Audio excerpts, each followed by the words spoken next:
You want the moon? Just say the word and I'll throw a lasso around it and pull it down. Look at the stars. The great kings of the past look down on us from those stars. So whenever you feel alone, just remember that those kings will always be there to guide you. I don't think it is very useful to speculate on what God might or might not be able to do. Rather, we should examine what he actually does with the universe we live in. We are all explorers, driven to know what's over the horizon. The most profound discoveries are not necessarily beyond that next star. They're within us, woven into the threads that bind us.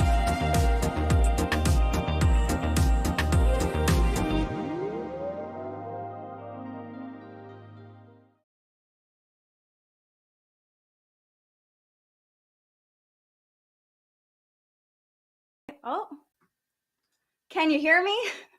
Happy Thursday, happy full moon in Aquarius.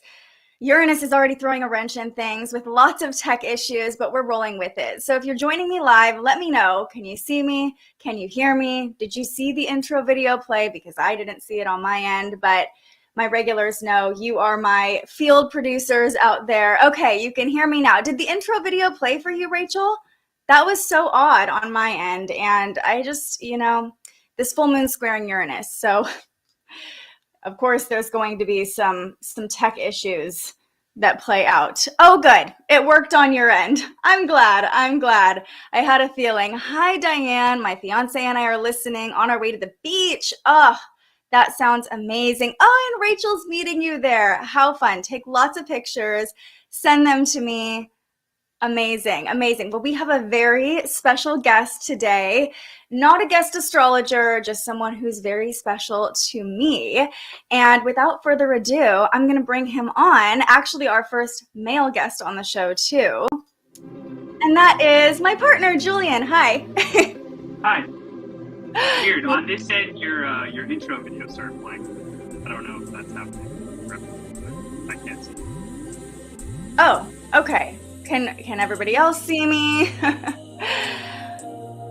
Also, when you started talking, it was still playing on my end, so I don't know. Oh. Weird. I don't know. I'll roll with the it, intro is at playing the moment, too. The intro is playing. All right, you want all the right. moon? Oh, Just so say the weird. word and Let me I'll see if throw I a can lasso stop around it. it and pull it down. Okay, am I back? What in the world is happening right now with technology? But you could still hear me. Okay, this is why I love the live stream. I will say people are just the best at being our field producers. Sometimes we don't know what's going on our end. But anyway, we're here to talk about the full moon in Aquarius and all the wrenches it might be throwing in all of our lives, all the tension that's been building, and what we can get from this full moon. So we're going to talk about the energy. We're going to go through each sign, a horoscope for each sign, what it means for you. You've all seen him in the chat, and now you get to see him in person, live from our living room. Wearing my Stay Curious gear as well, ready to rock and roll. It's Leo season, but Aquarius full moon. Excited. Yes, and there's a reason I brought him on. I'll pull up his chart too. And I'm like, what Aquarian person can I have join me today? And, I live with one. Rachel asks, did anyone else have a restless night last night? I had an insightful dream, woke up at 4 a.m. with an aggressive cramp in my leg, did not go back to sleep. One of my good friends texted me this morning and said she had a restless night of sleep too. That's the full moon energy in general. Around a full moon, it can be the energy is high, so we can have a hard time sleeping. That's just a general full moon thing. But I will say, especially with this full moon and everything that's happening, we'll talk about what was going on overnight as well. And that might give you some validation, Rachel, of why you couldn't sleep. All right, but let's start by talking about the current energy, as we always do. So Of course, as Julian said, the sun is in Leo, the moon is now in Aquarius, which marks a full moon when the sun and moon are in opposite signs. And, the Leo Aquarius axis in general is really interesting because it brings in this element of self versus others. And that's going to play out quite a bit in the horoscopes we're talking about today and just in the general energy. We're going to be going into a grand square. There's a grand square playing out with this full moon. So when I say there's a lot of tension, there's a reason why I say that. But let's just start by talking about Aquarius energy. Oh, Diane was restless too. Nick says he could hardly sleep. He was up at 3 a.m., then you got a couple more hours of sleep. All right, Rachel, you're not alone. We're all having some sleep issues right now. Sleep issues, maybe some tech issues on our end. Just all the issues. All the issues are coming up. And that's okay. It's okay. We're here together. We're going to get through it together. Yes, we have a dynamic duo today, Bailey. Julian's joining me to bring some Aquarius into the equation because the only Aquarius placement I have is my Saturn, and we all know that Saturn is not the most fun Aquarius placement, but I'll pull up his chart in just a bit. Let's start, though, by just talking about this energy with the full moon and Aquarius. And I'll go into my take on Aquarius energy, but first, I want to let the Aquarius in the room talk about how he feels about Aquarius energy. So Julian is an Aquarius rising and an Aquarius moon. And I just want your take, since you live with me and you hear me talk about astrology literally every day, all the time. What does Aquarius energy feel like to you? And in general, how does this full moon feel for you? Aquarius energy to me is, enjoying being unique.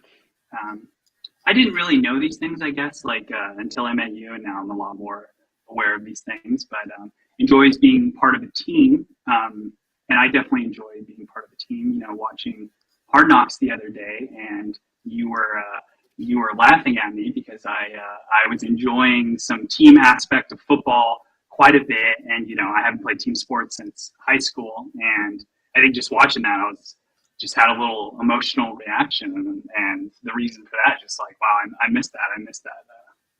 I miss being part of a team like that. I love that. I love that you brought up being part of a team because Aquarius rules the 11th house, which is about the collective, our community, being part of something bigger than ourselves. And this is a good point to bring up your chart because people need to know your energy. People need to understand what we're talking about here. So also, Julian isn't just very Aquarian because of his Aquarius placements. He has Venus opposing my Leo in Aquarius, or my Venus in Leo. So Venus is moving into Leo today, which is going to be really fun to talk about. I'll get his take on how my Venus in Leo shows up. But he's got a stellium in Aquarius here. But also look at his 11th house. It's like almost his whole chart is just jam-packed into his 11th house. So that brings a lot of Aquarian energy too, why he's so obsessed with team sports, feeling like he's part of something. And he has a lot of Capricorn energy too, which is where the competitiveness and the sports come in. But we're talking about Aquarius today. So I think, as we're leaning more into the Aquarian energy, you talked about being unique and different. And with your Aquarius rising and your Aquarius moon, something that I've noticed with you is that you're kind of a closet weirdo. And people wouldn't know that because I think it's also important to note that Aquarius energy can be very distant and spacey. And you are in a room and you're just doing your own thing. You're kind of in your own little world a lot of the time. I say this with love because of course I love you. But you're just kind of observing things from another perspective, keeping your distance. But then when people really get to know you with your Aquarius moon, you're really weird. You're just kind of a weirdo. Yeah, was that that's just a statement? Okay, I guess I can be pretty weird, I'm just, what is weird? What are weird things about me? From your perspective? I guess you say sometimes I'm just kind of doing my own thing. If there's sports on, I'll and I don't know, I don't know if this is an Aquarius thing, I don't particularly love small talk for the most part, and then I just opt out of it sometimes. So I guess that's weird. Here's a good little anecdote. I don't know if I've shared this before, but when we first met, before we started dating, we were working together at a local news station. And the first like real conversation, well, not the first, but one of the first real conversations we had, you asked me, do you believe in aliens? And I was like, 100% yes. And that's when I knew. I was like, he's cool. we can connect because you're down to talk about things that are unconventional. I think that's where the weirdness comes in, and not just talk about them, but explore them. You're down to have unique experiences and do things that might seem odd to other people, or, you know, just expand your consciousness in different ways is how I'll put it. Court is here, one of our other favorite Aquariuses, and she said, weirdos unite. Bree says, love to be weird, be you, be different. I love you all chiming in. Bree also says, love to see a male on your stream. She has an Aquarius moon too, and a stellium. And I love that Aquarius is actually a male sign. Air signs and fire signs are male signs. So I like that we're bringing in this male energy. Yeah, Rachel says her partner's moon is also an Aquarius, and this describes him. Sometimes we clash because of my Scorpio moon. Yep, right there with you. I've got a Scorpio moon, and Scorpio and Aquarius square each other. So there's definitely an element of clashing. Yes, Ken says, let's call it eccentric. Thank you, Ken, for bringing that word into the chat, because that is a word that we often talk about with Aquarius, being eccentric. And I think, you know, the older you get, Julian, the more you're willing to just show off your eccentricities. You might have been like weird a little bit as a kid, but I think you were more like that Capricorn, like, okay, I've got to go through school and do things the right way and succeed and climb, you know, do the sports, succeed in the sports. But the older you get, I just see, even in our relationship, you being more comfortable just being kind of weird, kind of eccentric. Yeah, I just all of a sudden I just had this memory unlocked of in high school. I had a Suns cowboy hat, and I wore that for a while at the towards the end of my like junior year. So like unique, weird faction items. I think that's like you've told me that's like a big part of being Aquarius. And yeah, I like to be unique. I like to be the only one doing something, or you know, or be early on something. I'm definitely a fan of that. So that's probably where it comes from. Nick says, I have some UFO footage on my YouTube channel. UFOs messed up shots in my low-budget horror films. That's amazing. We got to check that out. We're all about the UFOs. That's clearly an alien who's just trying to, like, get it, instead of beaming us up. He's like, oh, just come here, just come hang out. And then, you know, well, maybe I want to go back to what you said about standing out from the crowd, though, because this is really playing into the energy we're all feeling right now. And Aquarius is a very individualistic energy. Like, they like to be different. They like to be eccentric. And with this full moon in Aquarius, you know, this energy is affecting all of us, especially a full moon, right? We're really feeling it. People are having a hard time sleeping. And the full moon in Aquarius is really illuminating what makes each of us unique. We're all different. We're all unique in our own way. It's the Aquariuses of the world who show us that it's okay to be weird. It's okay to be unique. And, you know, I'm sure we'll go off into a couple different anecdotes during this live stream because we live together and we both work from home and spend all of our time together. But I will say, when I started dating you, you know, I can be a little weird myself. We all can, right? And I talk to our dogs in weird voices. Like, that's just me, you know? Who doesn't do that? Who does do that? If you don't do that, then there's, you know, then you're weird. Weird, yeah. But I remember, like, the first time I started, because I had one of our dogs before we started dating, and I started talking to him in a weird voice, and I just thought, like, oh, I'm not hiding this from you. Like, and I think you just started talking to him in a weird voice immediately, too, and I was like, oh, you're a weirdo, too. Like, we can just be little weirdos together, and I think you even used, like, a similar weird voice that I used, and I was like, oh, yeah, okay, I can be my, like, weird self. And that's what I really love about Aquarius energy, too. And I tend to draw in a lot of Aquariuses in my life, and it's like just permission. It's this witnessing of the weirdness in other people too, because I feel like you, with so much Aquarius in your chart, really celebrate when other people are weird too. Like you're kind of drawn to the other weirdos. And that brings in this team or collective aspect that you brought up at the beginning of like, you like to be in a crowd of like-minded people. You like to be in a crowd where your uniqueness is celebrated. And a perfect example of this is that you are pretty introverted. Like you're pretty shy most of the time. I think that's fair to say, right? But get this man in any kind of sports arena, and he becomes a different person. I remember the first time we went to like a baseball game together or something, and I was like, whoa, who are you? He's like sparking up conversations with other people and being really loud and cheering and all these things. And I'm like, oh, you're among your people now. And like, there's this part of you that, yeah, you show to me, but not to other people. But when Aquarius energy is among people that they belong in, or you find your community, you find people who accept you, I feel like that's where Aquarius really lights up. Yeah, definitely.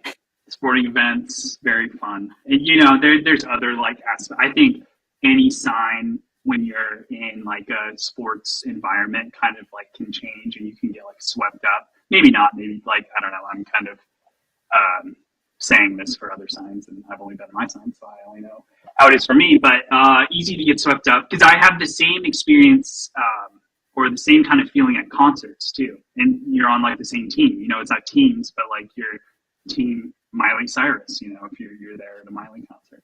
We went to a Miley concert and it was awesome. We were Team Miley, and now I'm Team Miley forever because it was amazing. Now he wants to listen to Miley Cyrus every day, and I'm not complaining about that. I love that you brought up concerts too, because we've talked about this before on the live stream, but Aquarius energy, all of the Aquariuses I know and love in my life have a deep connection to music. Like music is really, in general, music is something that connects us all, but that really plays into the Aquarian energy of like this common experience we can have through music. And sports kind of does the same thing. When you're watching sports, everyone's having this common experience. And you love that just in your daily life too. Like you love Twitter and like kind of checking into the collective experience that everyone's having, but also still having your own perspective. And by tapping into that collective experience, it's continually shaping your perspective. And, you know, Aquarians are very analytical too, and just like to take in a lot of information. It's an air sign, so it's very information focused. But I see it as like kind of tapping into collective information to form your own perspective. That you're constantly like being willing to be open and evolve. Like that's something I love about you and Aquarius energy in general, is the open-mindedness that comes with it. You know, you're pretty much down to like explore any concept or try anything at least once for the most part, I would say. I mean, your Capricorn is a little more conservative, so, and I'm a Virgo, so I'm very conservative too in a lot of ways, but I always tell people, Julian's saving grace is his open-mindedness and his Aquarius energy. Even the other day, my mom was like, it's really cool how Julian is so on board with you, like quitting your 9-to-5 job, or it wasn't 9 to 5, but you know what I mean, and starting a live stream and like doing astrology and all these things. And I was like, yeah, that's just how he is. He's just very open-minded. And, you know, he's the person who told me you should start a live stream, kind of brought this idea. He started tapping into live streams about other topics and was like, this is something you could do. So, you know, I love that about you, that you're so open-minded. And I think that's a great thing that we can all tap into under this full moon, is opening our mind and seeing things with fresh eyes or new perspectives.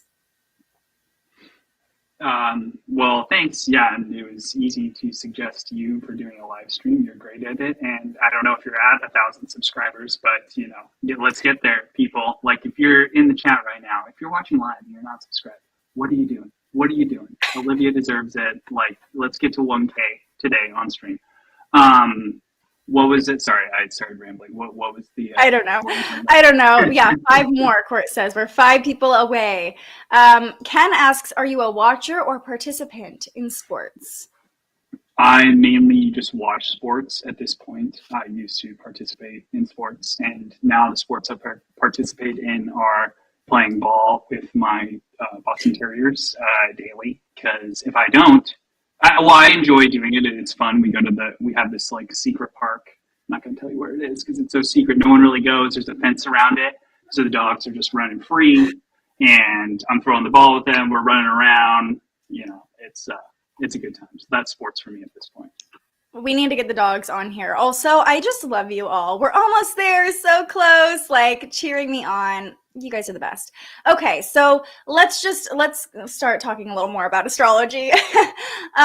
So the full moon in Aquarius, just like a little synopsis, something to keep in mind. A lot of the things we've already talked about, but this full moon is really illuminating what makes us unique and also how we connect to our community and our collective in our own unique ways, just like we talked about with going into a sports arena or going into a concert. It's this unique essence of us that lights up when we're among people who support that or see us as our unique unicorn selves. Aquarius is often called the unicorn of the zodiac, because they're just different, they're eccentric, they're weird.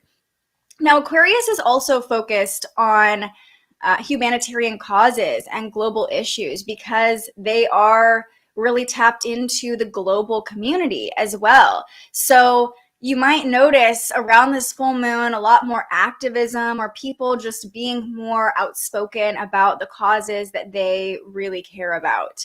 On a personal level, though, this full moon, like we said, is really illuminating what makes each of us unique, how we can contribute our own perspectives, our own individual essence to the collective, the gifts that we have, because we are all so different and all so unique that only we can share with other people. Rachel said it best. We are all beautiful people. Embrace your weirdness. Our weirdness is our gift. Our weirdness is what makes us unique and amazing and what we can share with other people, how we can help other people see new perspectives. So a full moon is always a time to reflect. It's a culmination point. We talk about the moon being like a cup that we're filling up, and then it gets to the full point. We realize all these things and we start to release after the full moon. So this is a really great time to think back to February 1st of this year. That's when the new moon was in Aquarius. And that's when we set intentions that are probably coming to fruition right around now. So it feels like February is so far away. February 1st, we were in Maui. I just realized we were just getting to Maui. And I don't even remember if we set intentions, but I almost guarantee on that day, on February 1st, we did a card pull from the deck we're going to pull from at the end of this live stream. And you pulled a card about a certain starseed species. I never know what to call them. A certain breed of starseeds. I don't know. And it was all about whales and water. And I was like, you were a whale or from a water planet in a past life for sure. So now I'm like so excited to pull from this deck again at the end of this live stream because it really that whole trip was amazing. It was right around 2/2/2022. So a lot of us were manifesting around this time. I was probably very focused on 1,000 subscribers, and I feel like that's going to happen under this full moon, So think back to the beginning of February. I don't know. Were you manifesting anything in particular at the beginning of February, Julian? Was I manifesting? Probably not the way I should have been.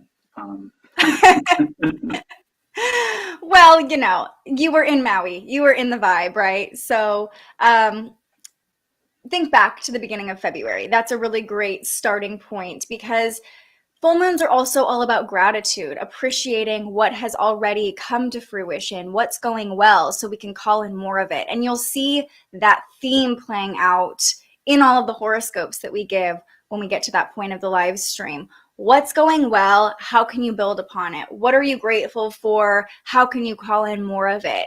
What is holding you back from realizing the full potential of those intentions you set, and what do you need to release to keep building towards that. So there's definitely an element of gratitude. And if you are thinking about doing some sort of ritual for the full moon, maybe making moon water or whatever your full moon ritual looks like, if you're feeling called to do it, adding an element of gratitude in is one of the most potent ways to work with the full moon, already being grateful for what we have right now. And as we begin the process of release over the next 2 weeks, and of course we'll be talking all about what we're releasing as we come into the final quarter moon in the next week, really think about your own freedom and your own independence, because Aquarius energy, something we haven't necessarily touched on yet, is all about individuality, freedom, independence, that inner rebel. That's why they're eccentric. That's why they're weird. They're like, I'm different. I need to do things differently than everybody else is doing. And, you know, one of the first things you and I ever talked about when it came to manifesting, before we were even like really into manifesting, we had just started dating, and I think I asked you, you know, like, what do you want your life to look like in 5 years, or what's your goal? And your goal was, what was your goal? You can answer. To basically get to a point where I can just play daily fantasy sports and bet on sports to make a living. Well, and you said you wanted to work for yourself. You didn't want to work for anybody else. I don't remember that part. I just remember the sport. I remember. Part. That's his focus. I remember you saying you wanted to work freelance and work for yourself. And also you talked about wanting to have a van that you could travel in. And I was like, cool, let's make it happen. And both of those things have happened. It's true. And you are playing daily fantasy sports too. I mean, we haven't hit the million yet, but maybe it'll happen under this full moon. It'll be January of next year, BBM 3. That's when it ends, and I'm going to win. I'm going to win. And that's his Jupiter return too. So, you know, that's exciting. We'll be keeping track of what happens during a Jupiter return. But yeah, I think that I want to remind you of that as an example, because sometimes we forget the dreams we set for ourselves or the intentions we set for ourselves because we're so in the moment, and it's like, okay, we did that, on to the next thing, right? But like, I just want to remind you that you're already doing the things you dreamed about doing 4 years ago. And that's a great place to be with a full moon, right? To recognize, wow, I'm doing it. Look at all these things that are going right. Or even like, I know Court is with us today, and I feel like I'm reminding her, like, you're doing the thing you wanted to do. You're working for yourself. You quit your job. You're building this amazing community. You're teaching other people about astrology. Like, that is something to celebrate under this full moon in Aquarius. The independence you've been able to give yourself, the freedom that you've gotten from breaking free from things that didn't celebrate all of the unique parts of you, you know, from structures that maybe didn't support your unique individual expression. Yeah. I thought you were going to say something because you leaned in really close. No. I got you, Court. Like, I'm so proud of you. I see you, and you're just like doing everything you've dreamed of doing, you know, and I think that's such an important reminder. And Aquarius is also the visionary, right? It's being able to like create that vision of the future. It's very much associated with the future. And so sometimes we forget the visions we had for ourselves, kind of going back to this theme, even just a few years ago. Like, if you could go back in time 4 years ago and be like, this is what I'm doing now, how do you think you would respond? Yeah, I have to remind myself of that all the time, you know, because I think, like what you're saying, it's easy to just move to the next thing. But yeah, no, for sure, it's a blessing to be able to work for myself and work freelance and do that stuff compared to like what I was doing, you know, 4 years ago, just like working or getting paid more for, you know, doing less basically. So that's great. And yeah, and like, you know, the van, like that's been a dream. That's cool. And yeah, it's an easy, I think all signs have that issue of like, once you reach your goal, it's just like, okay, next, let's go. And, you know, that's a sign of someone who is also like, you know, accomplished and like, you know, has high goals, but it may not lead to the most happiness, you know, over time, or you just kind of like get to the top and you didn't enjoy it, and then it's over, you know. Like I've been watching the Jeter documentary, and he talked about like Jeter was like the most decorated baseball player ever, or like basically like, and he talked about and part of what made him so good is how he was just like on to the next game, on to the next championship, on to the, you know, the next season, and then before he knew it, it was like the end of his career. So, you know, I told him not to talk about sports. Take a moment to smell. What is it? Stop and smell the flowers. Isn't that the same? Stop and smell the roses. Yeah. Stop and smell the roses. Yeah. You know, my friend Zach, he would always get mad at me for doing the same thing as well. Like in certain situations, it's like I'd always just like equate it to sports, and he would just like get pissed. Like, everything's not about sports, man. And it's just, you know, but sports, what's great about them is you learn so many life lessons without really knowing it, you know, like working with other people and being on a team at a young age, and then you get older and you're like, oh, I learned all this stuff. It's just kind of ingrained in you. And also just look at his 11th house, people. The only way he knows how to be is through being part of something bigger than himself. If you could see this man's wardrobe, look at his sun. Look at his sun. It's in the 11th house. Wardrobe? What do you mean? Okay. Repping, that my wardrobe is just supporting my love. So well, stay I love curious, that. folks. Oh, was this a mistake? I don't know, but it's definitely entertaining. Okay, let's talk about the aspects this full moon is making. I'm sorry to interrupt you, but don't you usually do like birthdays to? I do. Let's. You can finish with what you were doing, but we got to do, because I have a special birthday as well. So when you do the birthday shout out, I need to give a shout out. You know someone whose birthday it is today? No, but yesterday, my stepdad, Bob. It was his it was his D-Day, 8/10. And it was Kylie Jenner's birthday yesterday too. I saw that. I was like, Jenner. My stepdad and Kylie Jenner, they have so many similarities. So it's just. And I think it was my grandpa Phil's birthday yesterday too. How funny. And I know another kid, Cody, who I grew up with. It's his birthday. Okay, Cody, well now happy birthday, Cody. Yeah. Oh, I love you guys. Everybody in the comments is loving this, so I'm glad that you derailing my live stream is at least entertaining for people. Well, now that we're talking about birthdays, now that you have taken over. I'm sorry for derailing, but normally you start with the B-Days, and I got to get this in, and I'm like, I got to remember to do it. So that's why I got really excited to bring you on, and I forgot. Sometimes I get so excited and then I forget about birthdays. That's what I'm here for, to keep you on track and to where we need to go. Okay, well, now that we're talking about birthdays, let's just do them really quickly. So yes, we had some very notable birthdays yesterday. Bob, our man, the patriarch of the Winrow clan. Happy birthday to you, Bob. Julian's stepdad, that's who we're talking about. But also today, August 11th, we've got some very Leo birthdays. Very, very Leo birthdays to talk about. In fact, I did this the other day and people liked it, so we'll do it again. I'm going to bring this up so you guys can actually see the birthdays from the good old Google. Chris Hemsworth is a Leo. Yes. That's all I have to say about that, out of respect for you. Sure. Yeah. Just... Okay, Chris Hemsworth, an actor, very magnetic presence. Joe Rogan is a Leo, someone who's also very magnetic, and I think we'll just leave it at that. He can just draw people in like no other. He's very loud.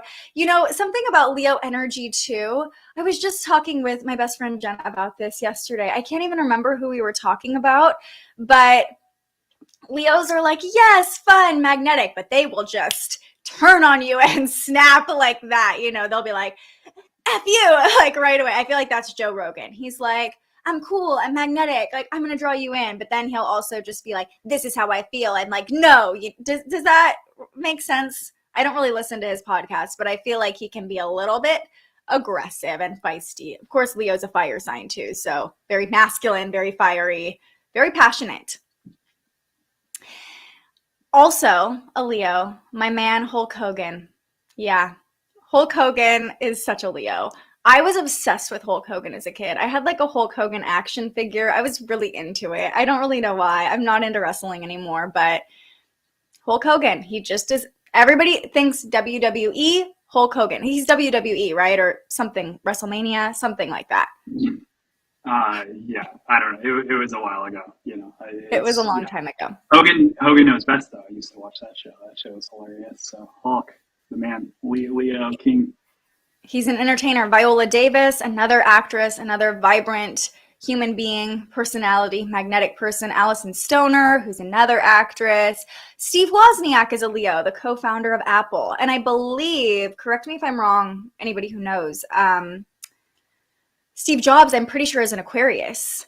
So, that Leo Aquarius duality, the two of them started Apple together. Steve Wozniak was more of like kind of the heart behind it and the tech behind it. And Steve Jobs was like the visionary with all the ideas. So that's pretty cool. I'm just going to skip over Tommy Lahren because no, thank you. You skipped over Anna.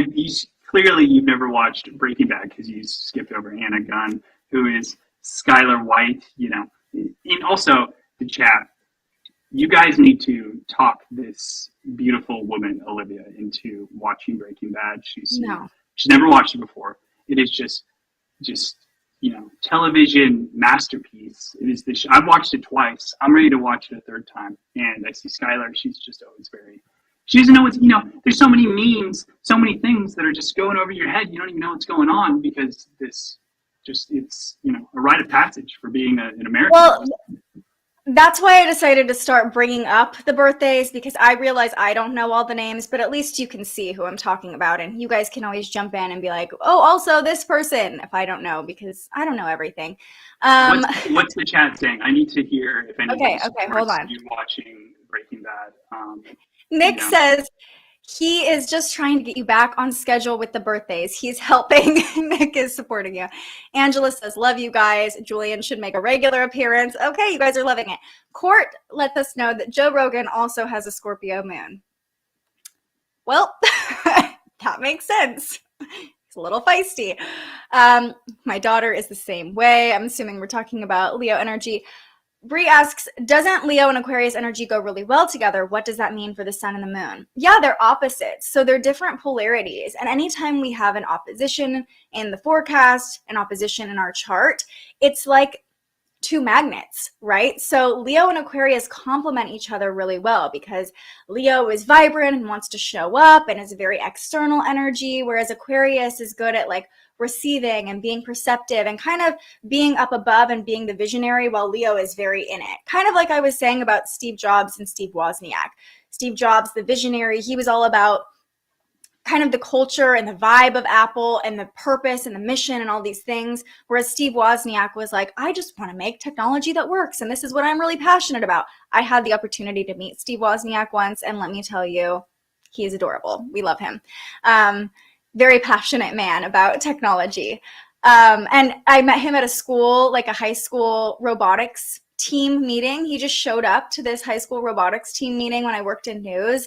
So just like somebody with a lot of heart and passion for what he does. And, I don't know him as a person, but I think that's a good example. Somebody please also look up Steve. Will you look up, make sure I'm not talking out of term, that Steve Jobs was actually an Aquarius. But yeah, it's like that. Leo is all heart and fire. Aquarius can kind of fan the flames and give that higher perspective. February 24th. Yeah, so, he might be a Pisces. I think he's a Pisces. I'm sure he has some Aquarius placements. We're just going to go with the analogy anyway. But you get what I'm saying about like the visionary versus the heart.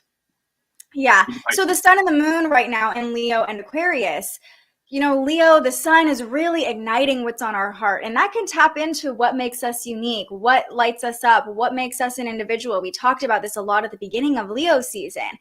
Being in our heart space can show us what's important to us. Who do we want to be around? And the moon in Aquarius is kind of opening us up to new perspectives, maybe opening us up to unconventional connections, conversations, just allowing us even to process our own emotions through a more unconventional lens or a different perspective than we have before. So I would say, just from like kind of a spiritual perspective, really tapping into your heart and tapping into what's alive, what am I passionate about right now, and then using this full moon to express gratitude for these things that make us unique and find ways to process our emotions through the things that make us unique, maybe through our unique community of people, or, you know, this will show up differently for everybody in your chart, but anytime there's a full moon, there's a polarity we're playing with. And this full moon really brings self and others, being really connected and in it versus being disconnected and having the higher perspective.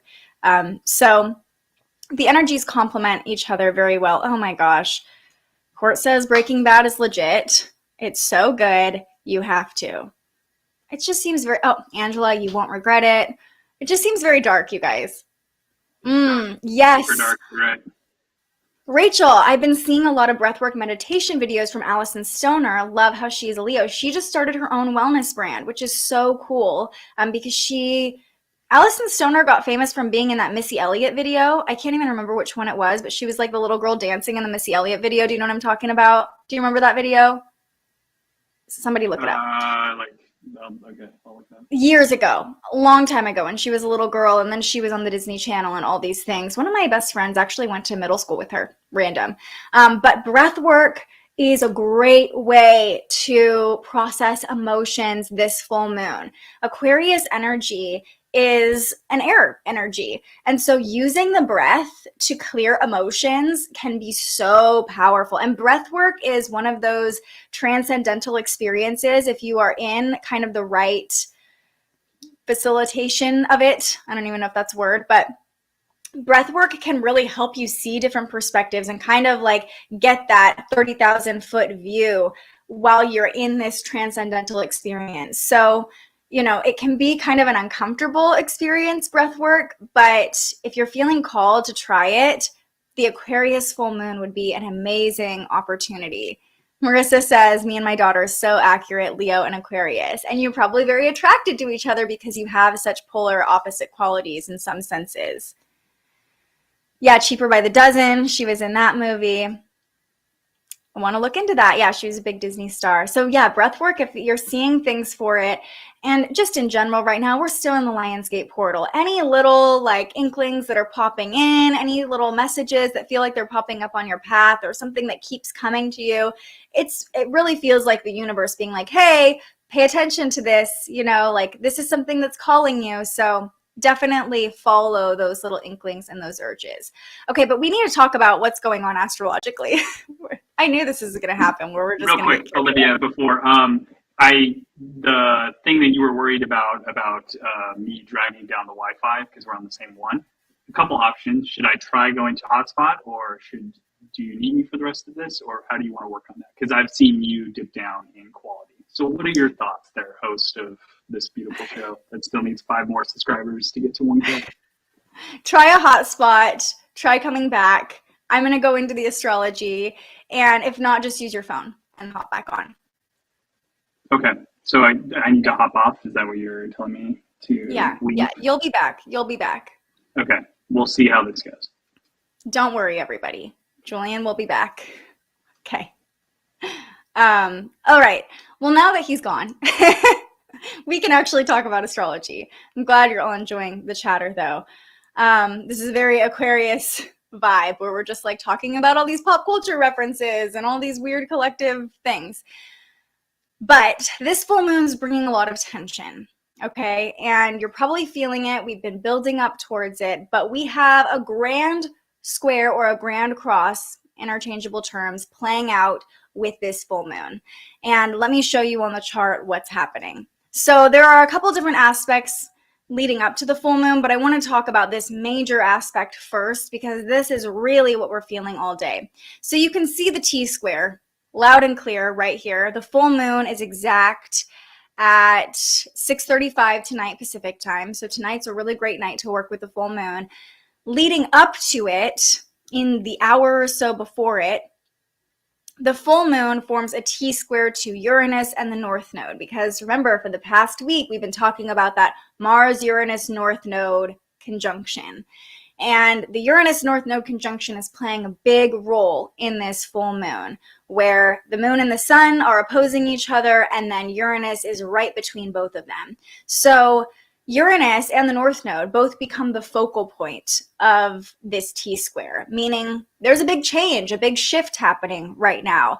And with the North Node there, it could be a big collective shift pushing us in the direction we're supposed to go. It could also feel like a lot of personal shifts happening.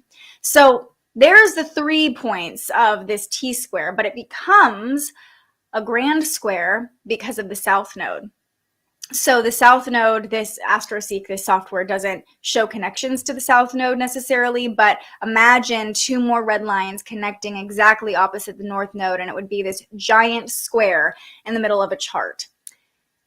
A square, as we know, is tension. It can cause urges, aggression, and we can be blindsided by things. It can feel quick and unexpected. So there could be some surprises that happen today. What is really interesting to me about this grand square is that the South Node becomes the release point of the square. So with the North Node and Uranus being the focal point down here, the South Node becomes the release point. And the South Node represents the past, the lessons we've already learned. And it feels to me, in just looking at the current astrology around this full moon, like this is a full moon to release the past, to release the things weighing us down, to release the lessons we've already learned. We've learned them. We don't need to hold on to the pain of them. Especially with the South Node in Scorpio, there's a lot of fear and doubt and pain that can come up with the South Node being in Scorpio right now. So this full moon feels like this very potent opportunity to release the past and focus on the future, with Uranus and the North Node being this focal point down here. Uranus represents the future. The North Node represents our purpose, the path we're meant to walk. So really being future focused, and not necessarily, a lot of times we don't want to manifest on a full moon or set intentions on a full moon. I'm a fan of doing that whenever you feel called to. So if you're really wanting to manifest, do it. Do whatever you want. But it really feels like we are embodying this present version of ourselves, giving ourselves credit for how much we've grown, how much the intentions we set at the beginning of the year have already come to fruition, all of the things that we've already been able to lean into, all of the accomplishments we've already made towards our independence, towards our unique gifts, and then releasing anything that's weighing us down from those things, any past versions of ourselves, saying, thank you for getting me here. Thank you for getting me to this point, to exactly where I'm supposed to be. But I'm going to close that chapter so I can make room for the next one. So there's a lot of tension when it comes to change. There's a lot of tension in the chart right now. A lot of you talking about restless sleep. That's just tension in general, right? But it feels really important to take into account the South Node being the release point of this grand square around the full moon, and releasing past versions of ourselves, releasing fears, releasing doubts, releasing things that have been stuck in the shadows, maybe for years, maybe since past lives, so we can further embody these gifts we've been given. We can further embody what makes us unique and the gifts we're here to share with the world. So that's really the main transit I see defining this full moon. Oh yeah, we'll be doing this on the beach tonight. There's nothing like being on the beach and looking at the full moon. It is just the best, right? So jealous. And your North Node is in Aquarius, so everything happening around this full moon is really going to be activating your purpose, Ken, which is such a beautiful thing. And I do want to point out, I think Court was the first person I saw talk about this around the triple conjunction, but those of us who have Pluto in Scorpio, so millennials, if you have Pluto anywhere between like 15 to 22-ish degrees Scorpio, the South Node is on your Pluto, really digging up a lot of past life stuff, a lot of shadows for you right now, but also it feels like the Pluto and Scorpio generation specifically are here to release under this full moon in Aquarius. You know, this is the dawning of the age of Aquarius. We're moving into the Aquarian age, and it feels like the millennial generation is really here to like help usher us into that new age. We were born on the cusp of all these technological upgrades. We're the ones who kind of grew up with Google and the internet and all these things. And so it feels like also our generation, those of us with Pluto and Scorpio, we're not only releasing stuff from our own childhood, our own past, our own trauma, all those things, but we're here to release the generations before us. We're here to heal the generations before us and release all the programming and all the things that we were born into. So that might be empowering for you to realize, like, I'm carrying things that aren't fully mine to carry, and I can release those things too under this full moon. Full moons are this pivotal point where we can start to release, and with this grand square going on with Uranus, it's a turbulent time for change, and if we lean into the release, it's going to come flowing out. It's time for change. That's what this full moon is screaming. It is time for change. Ready to make room for more. Thank you for your lessons, but I'm ready to release you. Take the lessons, leave the pain. Keep that wisdom of all the past, what you learned from it, and don't hold on to the emotion anymore. We don't need that. It's just weighing us down from being the vibrant, most unique, eccentric versions of ourselves. Love this. Also, Julian is back. Are you back? Hi, I'm back. You're on a hot spot. Okay, so that is the major aspect we're talking about with this full moon. But I also want to talk about a couple different connections it's making leading up to it, because we're getting some support with all of this change, with all these transitions that are happening. I want to ask you too, now that you're back, have you been feeling the tension? It seems like you're like feeling really good lately, and I appreciate that. I love that. But you have a lot of fixed energy in your chart too. So I'm kind of curious. I haven't asked you lately, like, how is this energy feeling for you? I guess I've been having kind of some restless sleep. Honestly, that crumble cookie run late last night is affecting me today. I'm having like a mild sugar hangover at the moment. You can probably tell because my eyes, I feel like my eyes are just destroyed from the sugar. You know, I was asking you emotionally how you're feeling, but I agree. We shouldn't have gotten crumble cookies at like 10 o'clock last night. To a certain point, that has kind of like taken over like everything for the most part. I got up and I shaved. You were like, you're not going to shave. You're not going to wake up early and shave. And then I did. I was up very early and took care of business. So you really leaned into like the physical transformation aspect of this full moon, especially because you're an Aquarius rising. This full moon is in your first house, which is your appearance, how you show up in the world. You went and like got a haircut yesterday. You're really like, I feel like a lot of physical transformation happening for you right now. You were even talking about that yesterday. Like, you've really been trying to evolve yourself physically. Yeah, definitely. Lots of just been working on longevity of body, feeling good and whatnot at the gym and doing that. And yeah, I got a haircut yesterday. That was necessary. It was long and gross. So apologies for that, Olivia. Apologize. Well, I want you just look so great all the time, you know. So I'm just trying to. Well, that's not true. Get on your level, and I know you're a Virgo, so it's like it definitely matters. I have high expectations. Speaking of Virgos, Ken, our male Virgo in the chat, said, yeah, had insightful spiritual therapy yesterday. Amazing. You're like just priming yourself to release anything that's weighing you down. So cool. Rachel says, really feeling that with Pluto and Moon conjunct my natal Scorpio. Lots of growing. Thank you for your guidance. Yeah, and the South Node is on Pluto and your Moon are probably very close by. So you're probably doing a lot of releasing and shedding right now, which can be a really beautiful thing. It might not be comfortable in the moment, but it can be really, really beautiful. Okay, so let's talk about the other connections really quickly that the full moon is making. So let me pull this up here. Around 1 a.m., Okay, so everybody who said you had restless sleep, 1 a.m. Pacific time, the moon was forming a sextile to Jupiter. And we know that Jupiter has a lot of energy. It's also, Jupiter's retrograde right now, which I don't really see that playing into this aspect too much, but that could have been kind of waking us up or making us very energized in the middle of the night. If you were able to sleep, I would imagine you would have sweet dreams with the moon sextile Jupiter. And also, pay attention. If your dreams did feel especially like sweet or positive, it's your subconscious tapping into abundance, right? Tapping into appreciation and good fortune, all things that we can really lean into during the full moon.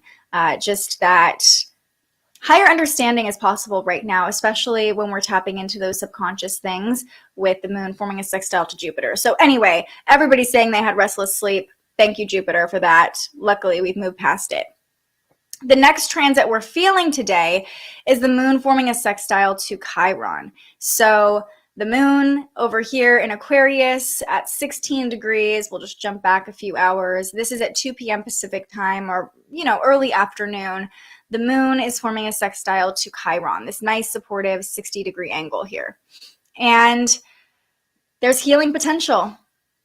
Bless you. There is healing potential with this. I hit the mute on that. I was ready to rock and roll. That looked funny. I could hear you off of the stream. Like, I can kind of hear you through the door. We're just in other rooms right now, which is so funny. Worst case, if the stream's bogging down too much, you can just come in and sit on the couch back here. But yeah, so back to the forecast. Just getting so distracted today. The moon is forming a sextile to Chiron this afternoon. So leading up to this grand square we talked about, there's healing potential. Chiron is here. You're just blowing your nose. Oh my gosh. Okay. I don't know. It's what would it be? Astrologically wise. I woke up and I've just been sneezing. My nose has been running quite a bit. Probably because there was just lots of doors open, and I am a severe allergy sufferer, and it is painful in the summer. And yes, so I had to blow my nose. So that, yes, I'm gonna stop talking now because I'm just rambling. Thank you, Olivia. You're doing great. I'm gonna check on that subscriber number, see if we're up to 1K, because we need to get there. Come on. Bring some dogs in too. Like, you're here to showcase the dog pups. cameos. Let me get through the moon forecast, and then we'll do some dog cameos. Okay. So, because we have major other transits to talk about today still, and the horoscopes to do. All right, but the moon gets support from Chiron this afternoon, and it's really helping us heal. It's really helping us to see our wounds through a new lens, through a new perspective with the moon in Aquarius, and maybe introducing us to new modalities of how to heal them. Rachel just talked about breath work coming into her awareness, me bringing Julian on the live stream, really testing my perfectionism and my patience and all these things, but that can be healing in itself. Tension can be healing, which feels counterintuitive, but sometimes it takes someone shaking us up a little bit, or a situation shaking things up a little bit, for us to see the potential for healing. So just know that Chiron is on our side with this full moon and really supporting us in our healing journey, and whatever tension is playing out and whatever realizations we're having right now, healing is on our side. And the only other connection the moon makes, it's a doozy. This is going to be at 11 p.m. So as many of us are observing the full moon tonight, maybe working with the full moon tonight, 8 p.m. Eastern time, 11 p.m. Pacific time, the moon forms a conjunction to Saturn. So Saturn starts to play into this grand square too. And we'll pull it up on the chart because you got to see it. Got to see it to believe it, Here it is, the moon conjunct Saturn. Oof. Anytime the moon is conjunct Saturn, it brings negativity, depression, limiting beliefs can come up. Saturn is like that, no. It's just like a giant no. Here's why you can't do it. Here's what's going to go wrong. It's kind of this worrying energy. And it really comes from a place of that fathering energy of wanting to protect us, wanting us to be safe. But you might experience during all this tension, fears and doubts coming up around this full moon. Our emotions are heightened in general around a full moon too, which, can make those fears and doubts or negativity seem bigger. just know that we don't have to always buy into what Saturn is telling us. And, you know, fears and doubts can come up to be released. Sometimes it's a gift when we have this limiting belief pop up or this fear pop up, because our higher selves, our expanded selves, especially being open to new perspectives under the full moon, can show us, oh, this is what I need to release. This is what I need to let go of, right? So just know if you're feeling fear or doubt tonight, be like, thank you, Saturn, for showing me what I need to release. I'm going to let go of that. But also, if you're feeling those things, no, you're not feeling them for no reason. Saturn and the moon are conjunct during this full moon. So not only is the moon conjunct Saturn, but it's also squaring Uranus. Two pretty tense aspects here, right? So you might be feeling, hi, Mo. You might be feeling rebellious. You might be feeling a little bit negative, just tension in whatever way it comes up for you. Like you want to break free, burst out of your shell. Those are all potentials. But if you're watching this now, you've got a cute puppy to tell you, like, it's all good. Don't listen to Saturn. He's just being a rebellious little self. He's like, I don't want to perform right now. I don't want to be on the live stream. Poor Mo. So moon conjunct Saturn, you know, just don't listen to the limiting beliefs, or listen to them and then release them. You don't have to buy into everything that your mind is telling you could go wrong, or, you know, all these beliefs about yourself or what you're capable of. If you notice negativity creeping in tonight, I can't even like say this with a serious face. If you notice negativity creeping in tonight, that is an indicator of what you need to release. I am loving that you're here, Bree. Oh, Angela, also from West Sac. We want to switch to AT&T, but I don't know if we have it available. But thank you for that, because we have had the worst luck with our internet. So I will take that as an insight coming in for the full moon, Angela, looking into switching internet providers. Feel those big changes and healing coming. A part of me is apprehensive. I feel like I got to see it to believe it. Yeah, well, and remind me, aren't you a Capricorn rising? So the conjunction to Saturn is really going to be potent for you as someone ruled by Saturn, Katie. But just look at this cute puppy face. You'll be fine. But yeah, a part of you is apprehensive. That's Saturn being like, can we do this? Are you sure? Is it possible for me to heal? Is it possible for change to happen? Release those limiting beliefs. Anything is possible for you. Anything you set your mind to is possible. Whatever you can vision under the Aquarius full moon is a potential timeline that's already being created and laid out before you. So trust and believe in the visions that are coming. Yeah, so you're ruled by Saturn. So you're really going to feel this full moon. And then the moon is probably opposing your sun too. So the tension, like you said, definitely playing out for you. Oh, right on your sun too, Court. 18 degrees sun and Aquarius. Big changes happening for so many of us, and a lot of releasing happening. But I mean, you know, my Scorpio moon, I'm like, yes, bring on the changes, bring on the transformation. Let's do it. I think you can attest to that, Julian. I'm like, let's always go deeper. Let's keep transforming.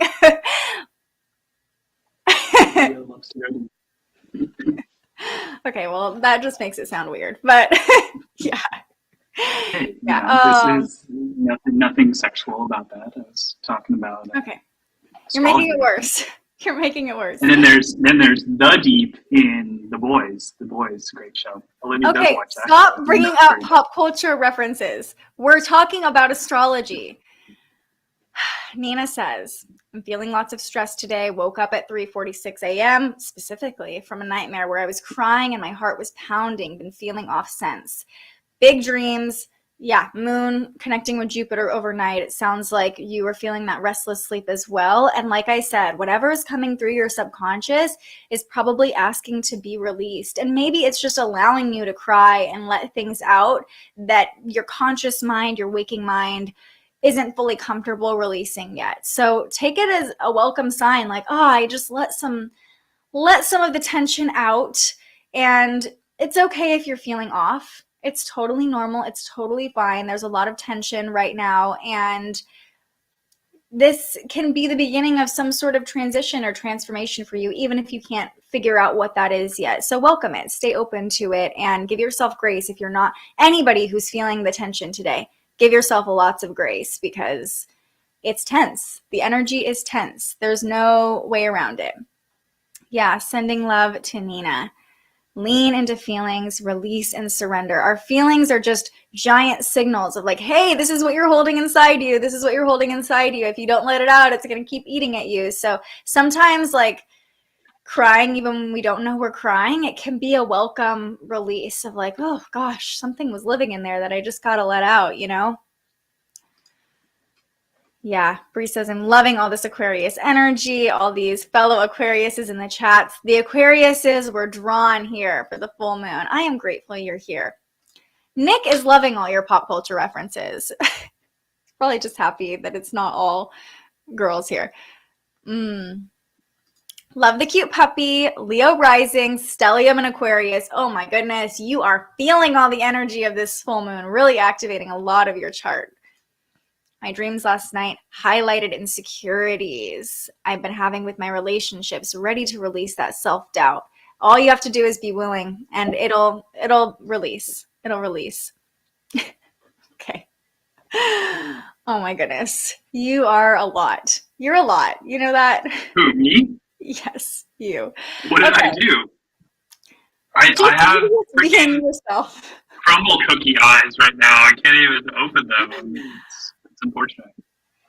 Let's go through what this full moon means for each sign. A quick horoscope for each sign.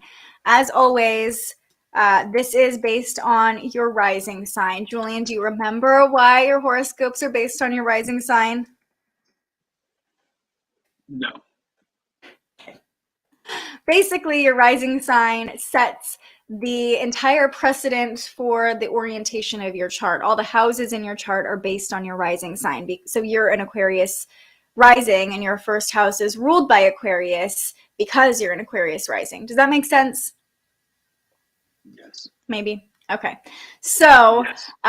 If you don't know your rising sign, you can get a free copy at thespiritualjournalist.com. Just scan the QR code in the corner.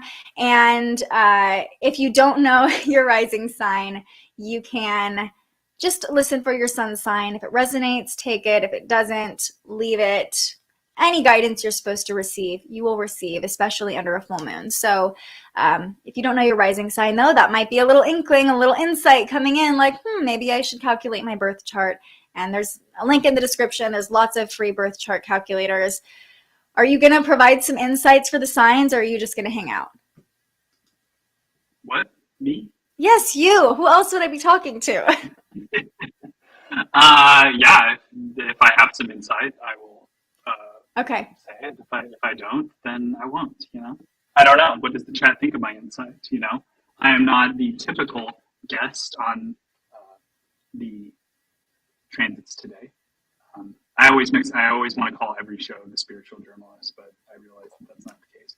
And we have a guest right now, but it's not the spiritual journalist. But you are the spiritual journalist at all times. It's a product of the spiritual journalist. Okay.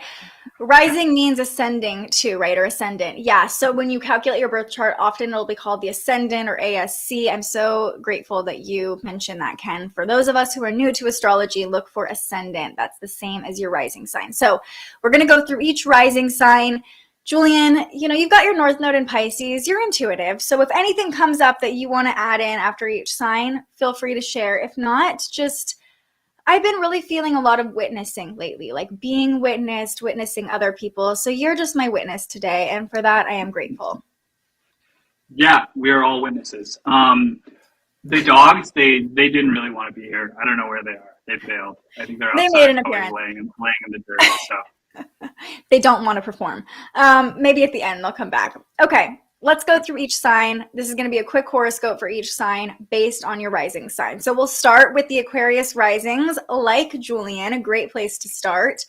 This is your time. Mind you, I wrote these horoscopes at the beginning of the week before I really looked into the energy of this full moon, just intuitively wrote, step into the spotlight. And then here you are. You're in the spotlight. So the full moon is in your first house.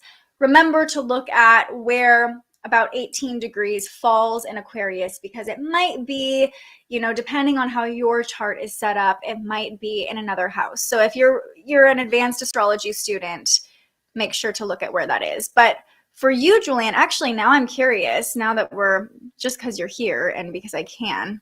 Oh, there's your birth information. Sorry. Okay, let's see. Your rising sign is at 14 degrees. So yes, this is definitely happening in your first house, like many of the Aquarius risings out there. And this is really a time to step into the next version of yourself. Under the full moon, we can reflect and honor and celebrate how much we've already grown, how much we've evolved so far this year, just since the full moon, or excuse me, the new moon in Aquarius on February 1st. So celebrate how much you've grown and really what makes you unique. Step into the spotlight. Don't be afraid to show up and share your essence. And your physical appearance, you're probably feeling like maybe making changes to your physical appearance, or even feeling a little more confident, like showing up in your physical appearance. I feel like that's kind of how this full moon is showing up for you in your first house. Yep, feeling confident with my new haircut, ready to rock and roll and conquer the day. Diane says, Nate is enjoying Julian's entertainment. He's an Aquarius rising too, similar energy vibes.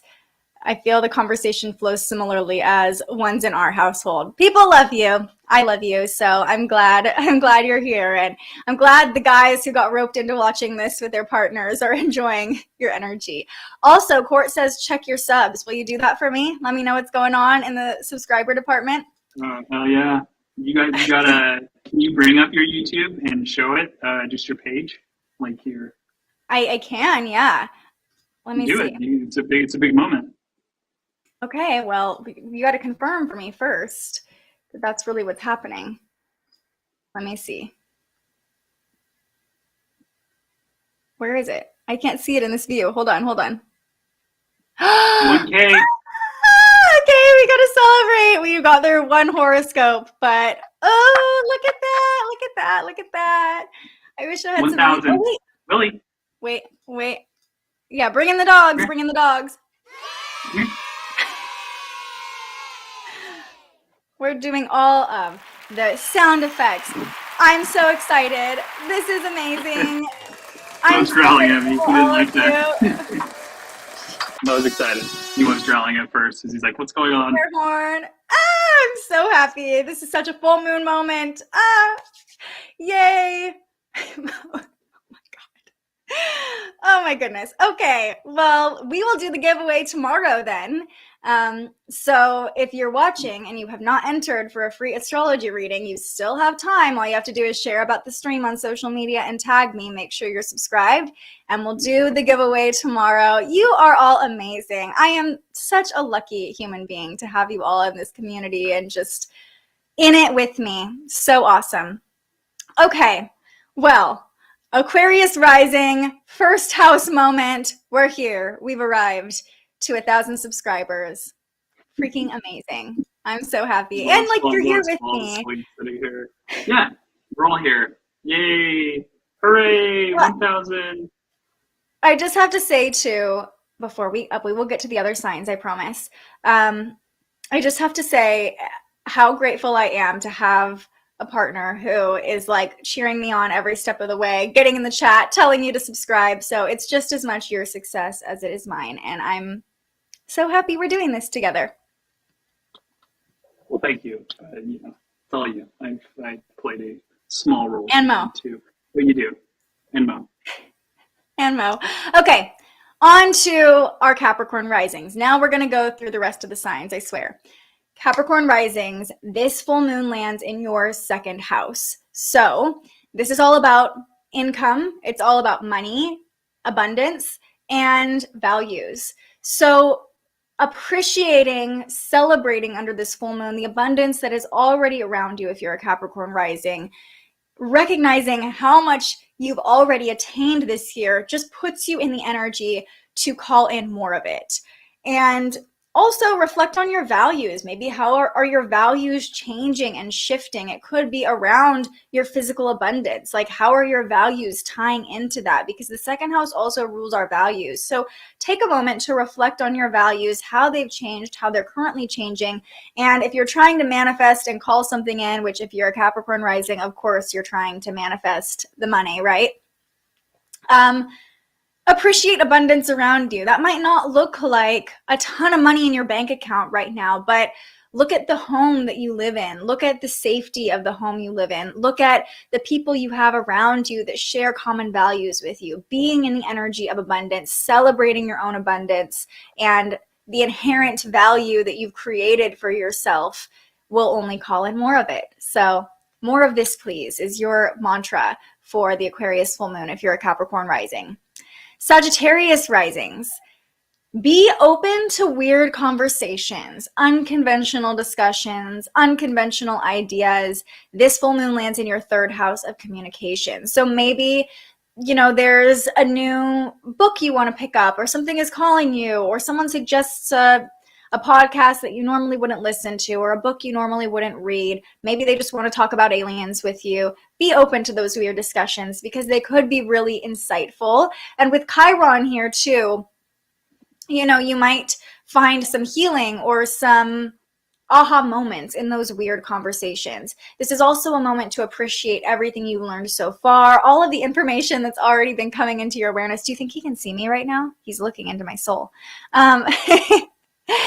And he heard something outside, so he was like, oh, I thought he was looking at me. He gave a little growl. He was just like, oh. Okay, so anyway, if you're a Sagittarius rising, be willing to have the weird conversations, be open to new information, and also celebrate everything you learned so far. This is a moment of culmination, of celebration. You might even, through these conversations or journaling or any sort of processing through words, you might even see the information you already know in a new light during this full moon. So that can be really exciting too. Scorpio risings, so your sister, this is what your sister's dealing with right now, even if she's not watching. Which is, I love I'm talking about your sister, by the way. me. Yes, you're the only other person here. Well, there's chat that you could be talking to, like the chat. No, I'm talking to you. I was pretty sure you were talking to me, but you weren't looking at the screen. Your you sister is screen. So it's like, also. Oh, you reading a chat? Are you reading a chat? So No, I'm talking to you. 97% sure you were talking to me, but there was that 3%. I'm talking to you. Also, I just learned, I thought my mom was a Sagittarius rising. She's a Scorpio rising. So a lot of the women in our lives, this is what's going on with them, which is why I love astrology. It's really helpful to know.